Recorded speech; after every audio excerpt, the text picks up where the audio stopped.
Zu welchem Zeitpunkt sollte ich welche Menge von welcher Ware nachbestellen? Diese Frage beinhaltet ganze 3 Variablen. Um sie bestmöglich beantworten zu können, gibt es die datengetriebene Nachschubsteuerung nach dem ABC-Ansatz. Keine Angst vor diesem kompliziert klingenden Ausdruck, denn was sich dahinter verbirgt, das erklären uns jetzt ganz verständlich Katharina Klein und Silke Kremer von Netstock. Hallo Katharina, hallo Silke und hallo Dirk.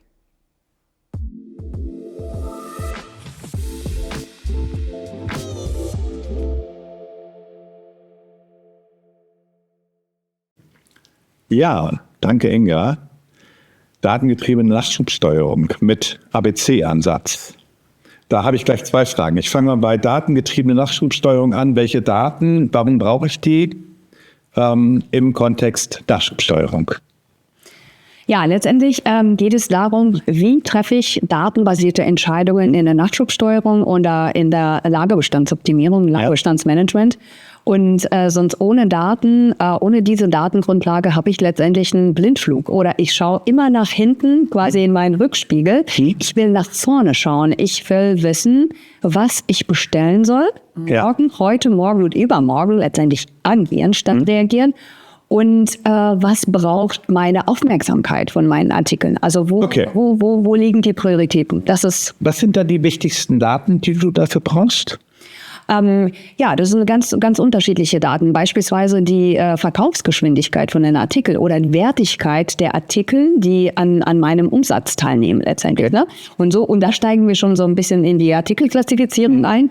Und wie schnell sich Artikel abverkauft, was ist die Historie, gibt es Saisonalitäten bei einem Artikel und Nachfragedaten, letztendlich Lieferantendaten, weil wir bewegen uns in Lagerbestandsoptimierung, Lagerbestandsmanagement im Bereich der Risiken letztendlich, ne, die sowohl von der Kunden- als auch von der Lieferantenseite kommen. Und das beste Szenario wäre für uns, wenn wir alle Daten erfassen und die natürlich dann für die Artikelprognosen verwenden können.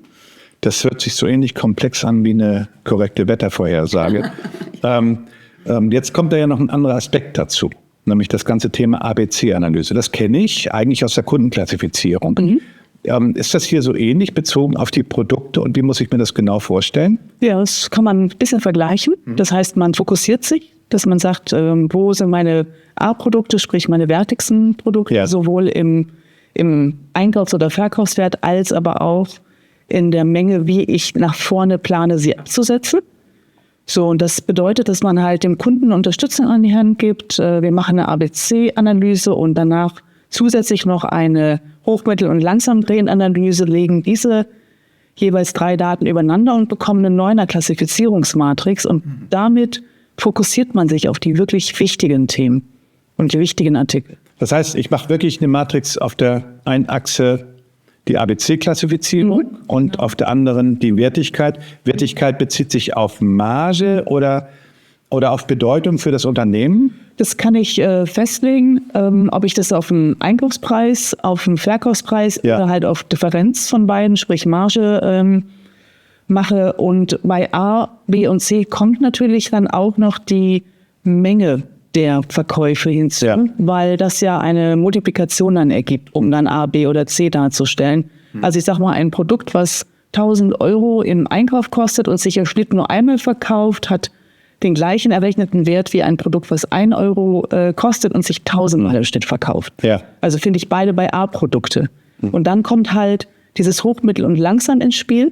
Das eine Produkt mit nur 1 Verkäufen im Schnitt wird sich dann bei L wie den Langsamdrehern finden und das andere mit 1.000 im Schnitt bei H wie den Schnelldrehern, sodass ich dann halt auch wirklich meinen Fokus gut richten kann. Ja, ich habe mich da auch schon mal unterhalten mit Kollegen und die haben dann noch den Aspekt mit reingebracht, dass sie sagen, bestimmte Produkte haben deswegen eine höhere Bedeutung für mich, weil sie mehr Upsell und mehr Cross-Sell erlauben. Kriegt man das da auch mit rein oder kann man das damit integrieren? Wenn ja, wie machst du das? Also wir sind leider so, also das heißt leider, aber wir sind ganz ausschließlich darauf bezogen, wie viel sie entweder im Einkauf oder Verkauf kosten und wie viel sie sich entweder in der Vergangenheit oder in der Zukunft Also in der Vergangenheit gedreht und auch in der Zukunft drehen. Das heißt, das ist eher der Marketing-Aspekt und die Präsenz, was ich investiere, dann auch. Okay, das habe ich verstanden.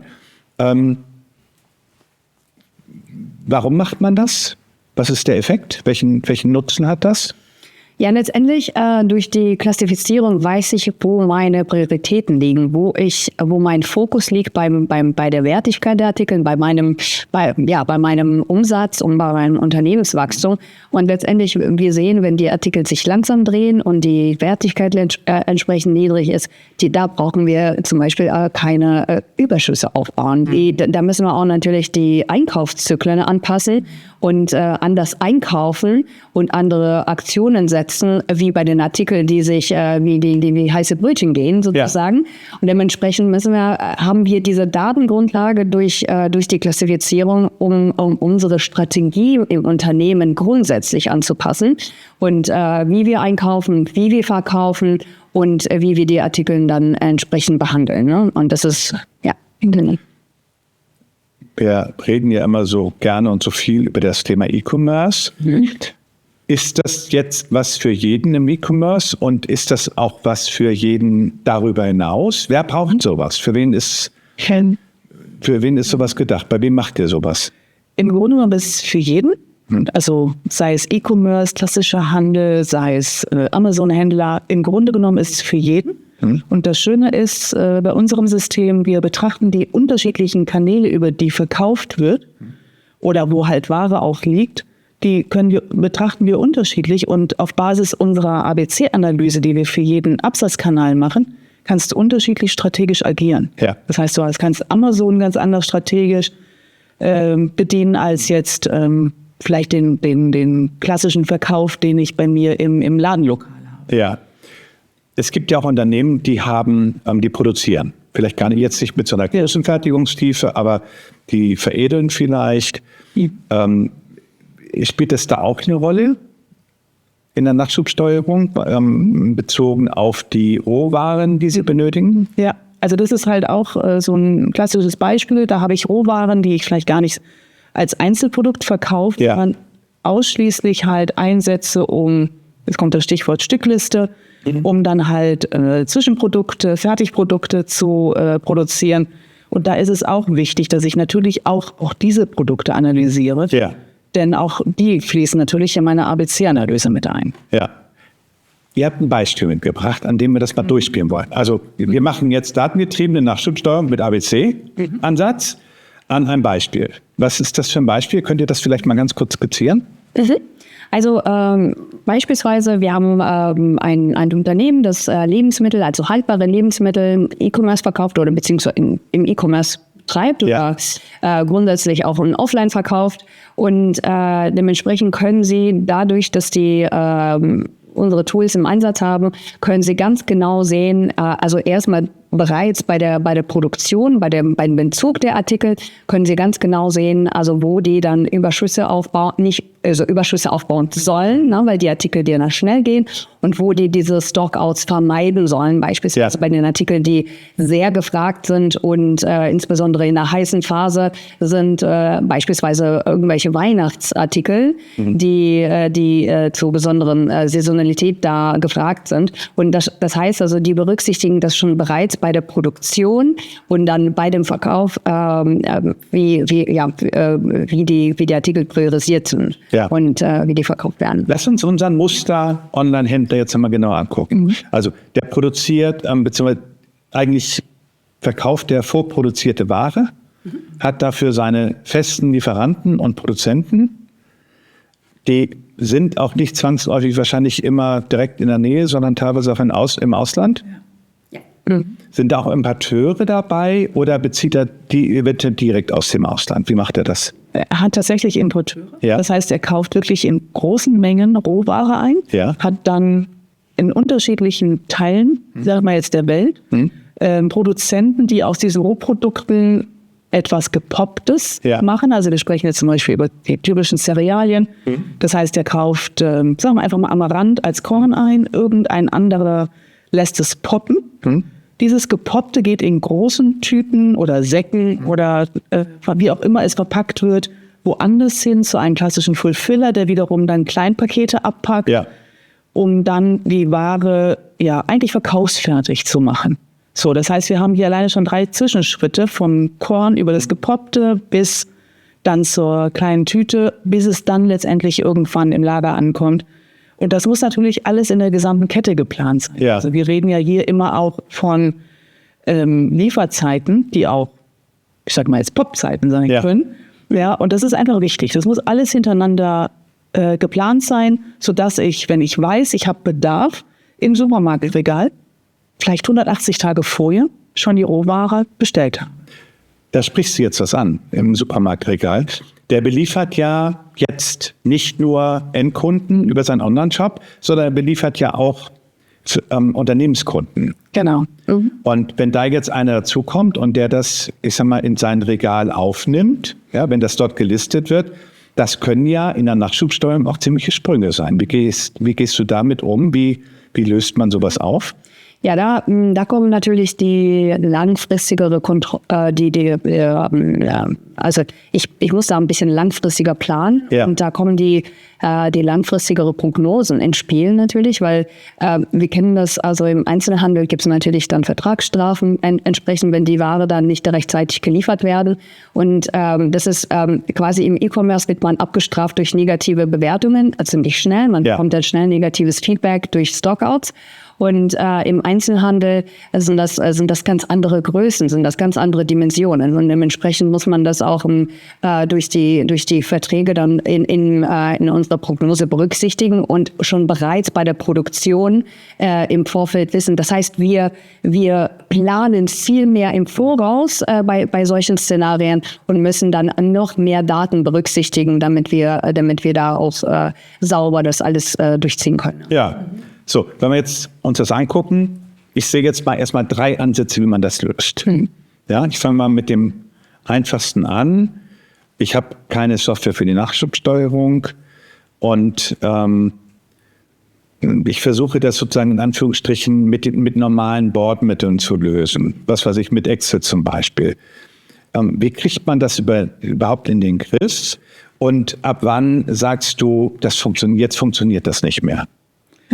Also die Menge der Artikel ist natürlich immer auch die Grenze für Excel und natürlich dann die Menge der Schritte, die man gehen muss. Also in unserem Szenario hatten wir ja eben den Amaranth, der dann gepoppt wird und dann wiederum woanders hingeschickt wird, um abgepackt zu werden. Und in dem Moment, wo ich verschiedene Schritte habe, unterschiedliche Liefer- oder Produktionszeiten dazwischen, dann komme ich schon mit Excel ein bisschen in Schwierigkeiten und dann fängt es an halt mit der Menge an Produkten so unübersichtlich zu werden und dann fange ich an, neue Mitarbeiter hinzuzunehmen, mehrere Menschen, die an Excel-Listen arbeiten. Wir alle kennen das, immer nur einer kann Änderungen machen, alle anderen können dann nicht zeitgleich ändern und da fangen dann wirklich dann die Probleme mit Excel an. So, da ist dann so ein Tool von Netstock natürlich auch entscheidend, weil man zeitgleich parallel arbeiten kann und das einem einen Überblick gibt und dank der ABC-Analyse einen auch wieder fokussiert, nicht nur auf das, was man kaufen möchte, sondern auch da, wo die Painpoints, also die Schmerzen sind.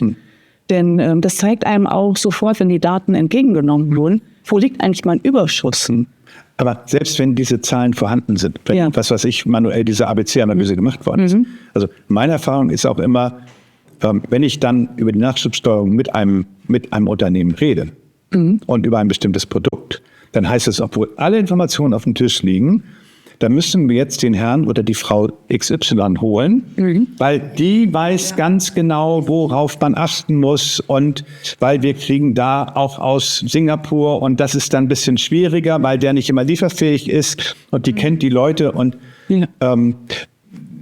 also ich glaube, wenn man das manuell macht, ohne dann auch ein bisschen Brainpower, also kriege ich das nicht in den Griff, ne? Das ist so das berühmte Bauchgefühl, ne? Ja, das sind, glaube ich, unsere Hauptwettbewerber. Bauchgefühl und Excel sozusagen. Ja, das ist die Verbindung quasi zu entsprechenden Ressourcen oder beziehungsweise die Abhängigkeit von Ressourcen. Das ist ein großes Thema. Und Mitarbeiterfluktuation, das ist auch ein Problem heutzutage. Dementsprechend helfen solche Tools auch so das Wissen und diese Expertise und dieses Geheimrezept im Unternehmen zu behalten. Aber so wie du gesagt hast, also die beste Kombination sind Maschine und Mensch. Also ohne Mensch geht es gar nicht und das ist auch gut so. Und dementsprechend so das Beste kann man aus so einer Technologie rausholen, wenn man auch so, wenn ein denkender Mensch dran ist mit seiner Erfahrung, mit seinem Bauchgefühl irgendwo, dann brauchen wir immer noch. Und das ist die beste Kombi, um solche Aufgaben zu meistern. Okay. Also mit Access stelle ich mir das schon schlimm vor, weil ich weiß, welche Möglichkeiten so ein ERP-System hat. Ja? Und welche Abfragen ich eigentlich normalerweise im ERP-System habe und dass ich dort wirklich eine komplexere Nachschubsteuerung ganzheitlich vom Regelwerk her nicht leisten kann. Ich weiß auch, die versprechen mir jetzt alle, das wird mit der künstlichen Intelligenz alles anders und dann können die das, aber bis dahin kommt ihr dann ins Spiel. Ich glaube das auch nicht. Über die Brücke gehe ich auch noch nicht. Das ist aber ein anderes Thema. Weil dafür müsste das ERP auch die ganzen Branchen und die ganzen unterschiedlichen Ansätze ja wirklich verstehen. Wenn ich jetzt diese Daten und sozusagen, die bekomme ich aus dem ERP-System. Die ABC-Analyse und die Analyse Richtung Lang- und Schnelldreher, das definiere ich wahrscheinlich in NetStock, richtig? Genau. Das heißt, wir rechnen das. Wir haben erstmal eine Grundlage, das heißt prozentuale Mechanismen im Hintergrund, die aber dann auch jeder Kunde individuell für sich anpassen kann. Das heißt, jeder möchte vielleicht nicht 80% A-Artikel haben und 20% B oder C. Na, da kann man sich selber also die Gewichtung halt auch definieren. Ja, hängt ja auch von der Branche ab. Ja, absolut. Ja. Spannender Einblick in datengetriebene Nachschubsteuerung mit ABC-Ansatz. Ich bin froh, dass ich das Heil nochmal rausgekriegt habe. Danke euch beiden. Ja, danke. Und dann würde ich sagen, zurück zu Inga. Tschüss. Ja, ciao. Ich hoffe, wir konnten in diesem Video die datengetriebene Nachschubsteuerung nach dem ABC-Ansatz für jedermann verständlich erklären. Wenn du noch eine Frage zum Thema haben solltest, dann stelle sie uns gerne in den Kommentaren. Mehr zum Thema Nachschubsteuerung erfährst du außerdem auch in unseren anderen Videos, die wir mit NetStock zusammen gedreht haben. Schaue also gerne in die weiteren Videos in unserem Kanal herein.